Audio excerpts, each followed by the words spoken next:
couple days ago, Charlie Kirk was assassinated. Even as I say that, it still feels surreal. I watch a lot of his videos. It just doesn't feel real at all. Charlie Kirk was only 31 years old when he founded Turning Point USA back in 2012. He was just a teenager. What started as a small student movement quickly grew into one of the largest conservative youth organizations in America, giving a voice to thousands of students who often felt silenced on their campuses. He was passionate about equipping people to speak boldly about faith, freedom, and the principles that shaped this nation. He wasn't just a political figure. He was a husband to Erica and a father of two small children. Family was at the center of his life. You could see it in the way he spoke about them and the joy that radiated when he shared glimpses of his home life. He often reminded the others that politics and culture wars were important, but they were never more important than faith, family, and building a life rooted in purpose. I just couldn't believe my eyes when I saw the graphic video circulating a couple of days ago, Charlie Kirk getting shot.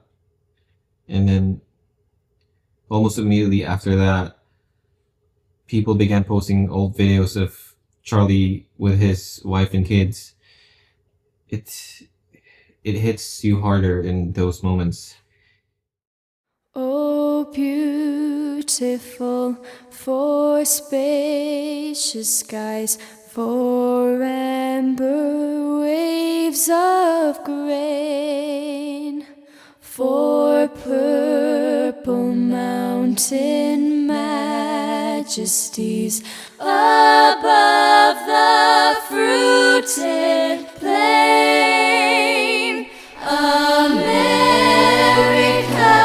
America, God shed His grace on thee. His grace uncrowned thy good with brotherhood from sea to shining sea. The crazy thing is that Charlie used words, not bullets. He built arguments, not barricades. He wanted to bring clarity, sometimes controversy, but always with the hope of truth coming to light. He didn't hide his convictions. Though many disagreed with him, his aim was never destruction. It was persuasion, and that's rare today. But what has been even more heartbreaking is seeing how some people have responded. Not everyone on the left agrees with this assassination, and some have rightly condemned but there's no denying that countless voices on social media have been celebrating death. Are you kidding me? Celebrating the murder of someone simply because they didn't agree with his words. And to make it worse, there were posts calling for the same fate for Trump, for Ben Shapiro, and for others who stand against radical left ideology. That's sickening. It is just demonic. There's no other way to describe that. To rejoice at someone's death reveals just how much darkness has consumed parts of our culture. Now, I'll be honest with you. My first reaction was anger. I felt it rise up immediately. I mean, how could I not? When you see someone gunned down for using their voice, for standing on conviction, anger feels natural. However, I know that if I stay there, if you stay there, then what? More hate? More division? And here's the hard truth. Whoever the killer was, and even those who celebrated online, we should be praying for them too. That's not easy to say. It's not easy to feel. But Jesus never called us to walk the easy road. He said, love your enemies and pray for those who persecute you. Not because they deserve it, but because forgiveness is the only thing that breaks a cycle of hate. We can choose to hate the killer. We can choose to hate those who mocked or cheered. But what would that do? Would it bring Charlie back?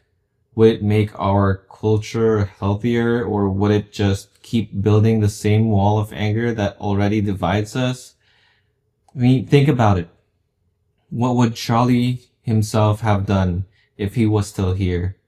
He was bold, yes. He confronted lies, yes. But he also never stopped pointing back to Christ. He glorified Jesus every chance he had. He would tell us right now, don't return hate for hate. Don't let this tragedy be an excuse to harden your heart. Charlie Kirk is now with Jesus. That doesn't take away the pain for his wife, for his kids, for the thousands who admired and followed him, but it does remind us of hope, the kind of hope that doesn't fade, even when bullets fly. The hope that death is not the end. So today let's grieve. Let's honor the life Charlie lived. Let's pray for Erika and their children. But let's also pray for the shooter. Pray for those who cheered. Pray that God's mercy reaches into the darkest corners of their hearts and transforms them just as it has transformed ours.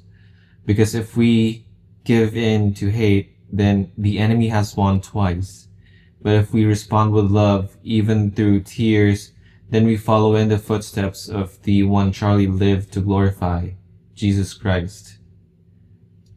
Charlie Kirk is gone from this earth, but his voice echoes on, not just in the speeches he gave, not just in the rallies he led, but in the truth he held to and the faith he confessed.